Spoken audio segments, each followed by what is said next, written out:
অনেক মানুষ যখন ভালোবাসে, আমি যদি ওই ভালোবাসে সবার ভালোবাসে একজনকে দিয়ে ফেলি, তখন দেখা যাবে অনেকগুলো মানুষ মন খারাপ করবে। আমি একটু জানতে চাই, এই যে এত মিষ্টি একটা কণ্ঠ, এই মিষ্টি কণ্ঠের প্রেমে এখন পর্যন্ত কয়জন পড়েছে? মিথ্যা তো বলবো না, সত্যি বলতে হবে। মানে গুনছো না, গুনতে পারবো না। রিয়েল লাইফে না খুবই কম হয়েছে যে কেউ এসে ডিরেক্ট প্রপোজাল দিয়েছে, এরকম দিয়েছে কম।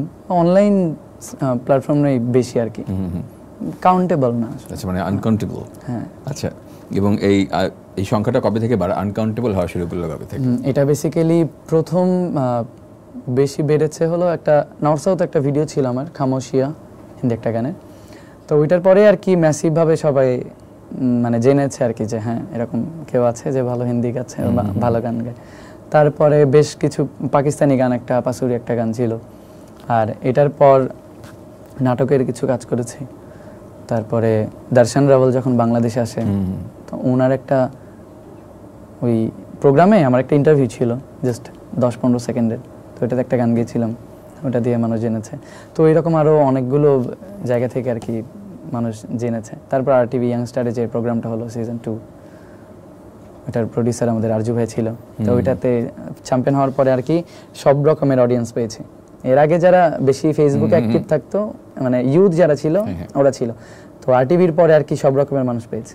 তো এই যে যখন সবাই সোশ্যাল মিডিয়াতে প্রস্তাব দেয়, এখন তো আসলে সোশ্যাল মিডিয়াতে প্রেমও হয় মানুষের, সামনাসামনি দেখা সাক্ষাৎ এখন কমই হয়, তো প্রেমের প্রস্তাব পাওয়ার পর তোমার রিপ্লাইটা কি থাকে?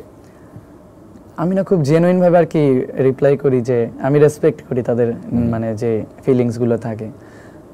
এমন না যে সবার সাথে তো প্রেম করা যায় না, মানে একজনের সাথেই করতে হবে আসলে। তো একজনের সাথে এখন করতে চাই না, কারণ অনেক মানুষ যখন ভালোবাসে, আমি যদি ওই ভালোবাসে সবার ভালোবাসে একজনকে দিয়ে ফেলি, তখন দেখা যাবে অনেকগুলো মানুষ মন খারাপ করবে। এই জন্য এখন কাউকে ভালোবাসছো না, মানে এখন তুমি সিঙ্গেল।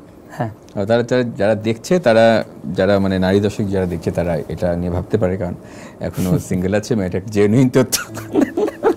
আচ্ছা, প্রেমের প্রসঙ্গ আসলে তাহলে আমরা একটা প্রেমের গান শুনতে চাই। বদলা দিনে মনে পড়ে ছেলেবেলার গান, বৃষ্টি পড়ে টাপুর টুপুর নদে লোবান,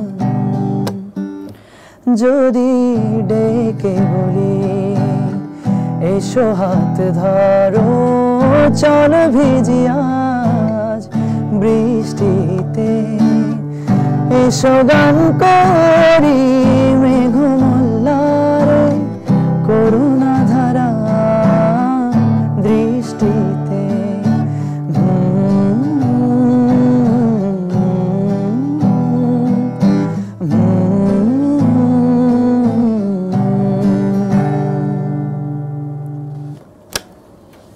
শেষ হয়ে গেল।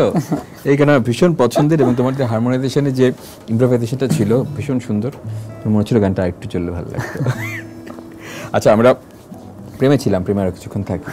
বলছিলা যে সবার সাথে প্রেম করা যায় না, তো কার সাথে প্রেম করা যায় আসলে? প্রেফারেন্সগুলো কি থাকে? মানে তোমার ভালোবাসার মানুষটাকে কেমন হতে হবে, তুমি কেমন ভাবে তাকে দেখতে চাও? আমি না কোনো ক্রাইটেরিয়া রাখতে চাই না এটাতে। আবার যদি বলি ফর্সা পছন্দ বা কালো পছন্দ, তাহলে এরকম করে তো আসলে ভালোবাসাও হয় না। হ্যাঁ, তো কপালে যে আছে ওটা অটোমেটেড হয়ে যাবে। বাট একটা ইনফরমেশন দেবো আর কি, বা যেটা ম্যান্ডেটরি, সেটা হচ্ছে যে আমার ক্যারিয়ার সাথে যেন কনফ্লিক্ট না হয়। হ্যাঁ, যেই আসুক একটু ম্যাচিওর হোক, আন্ডারস্ট্যান্ডিং ভালো থাকুক, তার সাথে যেন বোঝে যায় না হয়তো এই মানুষটা আমার জন্য ছেড়ে দিতে পারে, অনেক সবকিছু ছেড়ে দিতে পারে, বাট ওইটার আমি থাকবো না তখন। সো মানে বদলে যাওয়া একটা মানুষের সাথে থাকার থেকে না থাকা বেটার। মানে গানটাকে যেন ভালোবাসে এবং গানের পেশাটাকে যেন ভালোবাসে।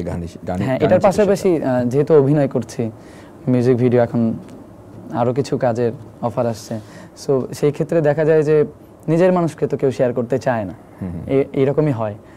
তো হয় আমার হয় এই প্রফেশন ছেড়ে দিতে হবে, না হয় প্রেম করতে হবে, এরকম যেন কেউ না হয়।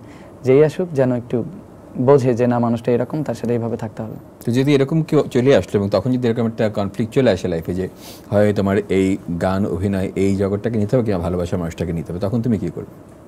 আমি সেকেন্ডবারও ভাববো না, হ্যাঁ, আমি আমার ক্যারিয়ারকে চুজ করবো। ওকে, কুল। আমি এই অ্যান্সারটি এক্সপেক্ট করছিলাম।